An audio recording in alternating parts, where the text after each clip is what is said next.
ज्ञान भी इसलिए विकसित करना आवश्यक था कि मैं अपने ज्ञान को अपने बच्चों तक आसानी से पहुंचा सकूं। अन्यथा इस शिक्षा का दोष ही दोष है, लाभ कति नहीं।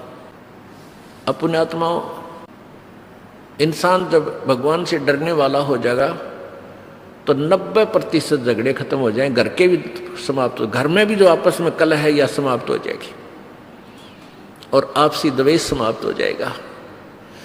अंदर से दया उपजेगी।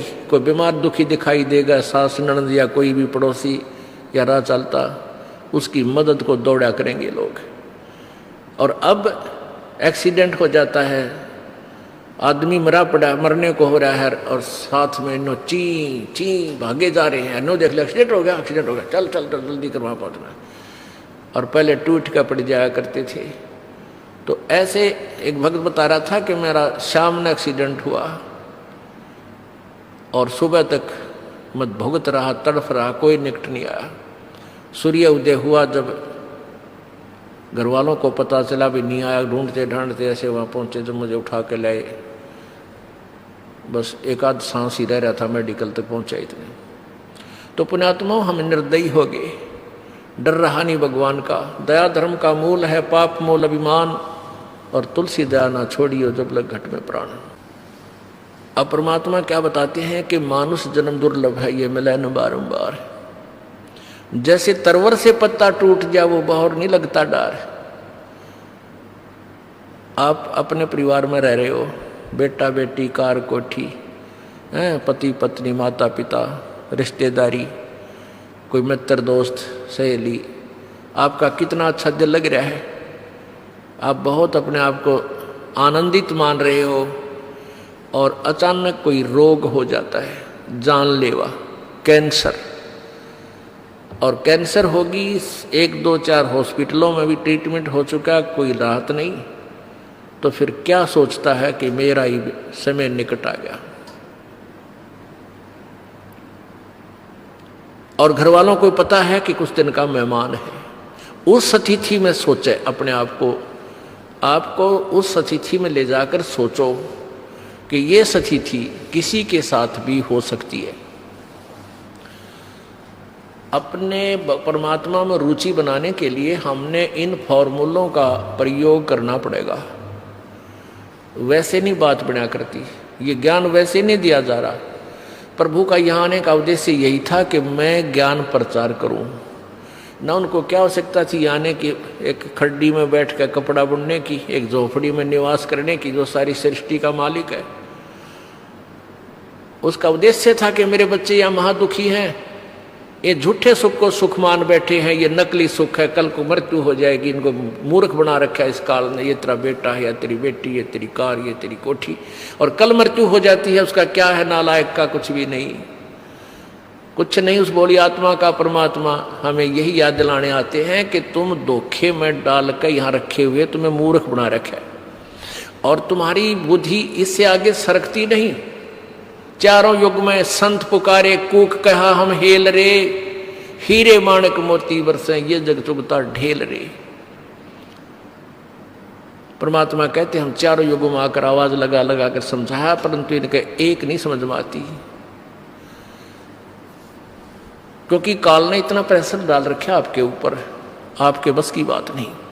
हाँ, ये परमात्मा का ज्ञान, सूक्ष्म वेद का ज्ञान और ये मंत्र, ये एंटीबायोटिक है, ये एंटीबायोटिक वस्तु औषधि आप कानों के माध्यम से अंदर जाने दोगे तो एक दिन इसका समाधान हो जाएगा और आपको सच्चाई महसूस होगी कि सचमुच हम गलत फंस गए।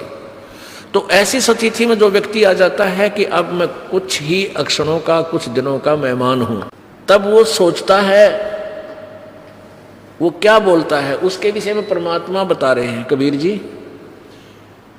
वो क्या बोलता है, पात झड़ता यूं कहे, सुन भई तरवर राय, अब के बिछड़े नहीं मिले, ना जाने कहाँ पड़ेंगे जाए। अब जैसे बड़े पूरे परिवार को त्याग कर एक प्राणी जाने लग रहा है, उसको पता है कि तेरी मृत्यु डेफिनेट है। अब वो अंदर से सोचता है कि भगवान ईब के बनेगी मेरे साथ, कहाँ जाऊंगा, ना जाने कहाँ पटकेगा ये, कहाँ जन्म होगा, किस योनि में जाऊंगा। तो आसपास बैठे हुए बुजुर्ग समझदार व्यक्ति अड़ोस पड़ोस के भी आ जाते हैं कि ये तो मरने वाला है, चलो हमदर्दी व्यक्त करें वहाँ पहले ही बैठ जाते हैं। आकर वो कहते हैं भाई, उसको सांत्वना देते हैं कि भाई एक दिन सब ने मरना है, यहाँ तक कोई नहीं रहा भाई, जिसका समय पूरा हो जाता है उसको तो जाना ही पड़ेगा। तो इस तरह उसको सांत्वना देकर मरण जोगा ब्योत करते हैं कि तू मर, इतने थोड़ा सा दिल डट जाए, इतना अवश्य कर देते हैं। तो यहाँ परमात्मा कहते हैं कि वो सच्ची चीज समझाना चाहते हैं कि आज तू जिस परिवार को अपना मान रहा है, दोबारा इसमें तू इसी स्थिति में फिर नहीं आओगा जिस दिन तेरी मृत्यु होगी। हाँ, अब रहते रहते सब कुछ कर, आप भी मालिक ने याद कर, अपने बच्चे भाई बहन बेटियों को, माता और पिता को भी मालिक के चरणों में लगा। ये तरह प्रथम करते हुए, जैसा हम बच्चों को पालना प्रथम करते हुए समझते थे, उससे भी प्रथम करते हुए हमारा, जिसको ज्ञान समझ में आ गया, पिता को ज्ञान समझ में आ जाता है तो पूरे परिवार को समझावे। यदि पुत्र को ज्ञान समझ में आ जाता है तो पूरे परिवार को, माता और पिता से भी रह रह कर जिक्र कर मालिक का, समझाओ, उनको पता चला, ज्ञान दे के कल को बहुत दुरुक्ति होगी आपकी। ये हमारा प्रथम कर्तव्य है। और सेकंड कर्तव्य तो है ये, तो अपने बच्चों की परवरिश करना, इसमें तो दो राय है नहीं करेंगे फिर हम पेट कैसे भरेगा। तो हमारा एक वो है परमात्मा का दिया हुआ एक व्यवस्था है, इसमें तो हम करेंगे। और कुछ ऐसा भी है कि जिसके माता पिता बचपन से ही मर जाते हैं,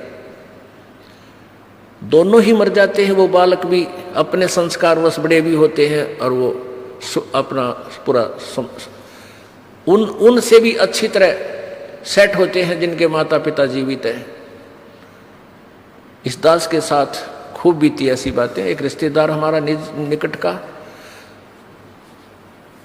और वो छोटे छोटे बालक, उसकी मृत्यु होगी, और वो आखिरी सांस यही कह रहा था, मेरे बालकों का क्या होगा, मेरे बच्चों का क्या होगा। आज वो बालक जो दूसरे भाई जीवित हैं उनसे ज़्यादा सुखी है वो, उसके बच्चे, उसे अच्छा व्यवसाय है। तो ये जो हम अपना प्रथम कर्तव्य मान रहे थे, ये भी गॉड गिवन है, प्रभु दत्त है, पूर्व संस्कार में निर्धारित है। ये तो परमात्मा ने करना ही कराना है, आपसे करवाना है या किससे करवाना है, उसने ये संसार चलाना ही चलाना है। रही बात मनुष्य ये आत्म कल्याण की, ये हमारा प्रथम कर्तव्य है। और इसको तो हम ऑप्शनल सब्जेक्ट मान रहे थे, जैसे बालक पढ़ते हैं ना, लेवत ले ले ना तो ना ले सब्जेक्ट ने, हम ऐसा मान रहे, जबकि ये वेरी इंपॉर्टेंट सब्जेक्ट था, हम छोड़ चुके थे। तो ये ज्ञान बताया जाता है कि परमात्मा क्या कहते हैं कि साथी हमारे चले गए रंबी चालनहार, कोई कागज में बाकी रह रही तात लागरी बार। पतझड़ आवत देखकर बन रोवे मनमाही, ये ऊंची टहनी पात थे अब पीले हो जाए। अब बसंत ऋतु के अंदर सभी जैसे पीपल के पत्ते आपने देखे हो, पीले होकर के टूट टूट कर गिर जाते हैं, सतूत के पत्ते हैं जैसे वृक्षों के पत्ते हैं, और तुरंत ही नई कोपल फूट जाती है और 15-20 दिन में वो पूरे पत्ते बनकर और हवा में ऐसे लहला रहे होते हैं। एक वर्ष वो नए पत्ते फड़फड़ फड़फड़ करके बस्ती मार लेंगे, और जब आवेगी फिर बसंत ऋतु, वह सारे टूट टूट कर नीचे गिर जाएंगे और उनका विनाश होगा।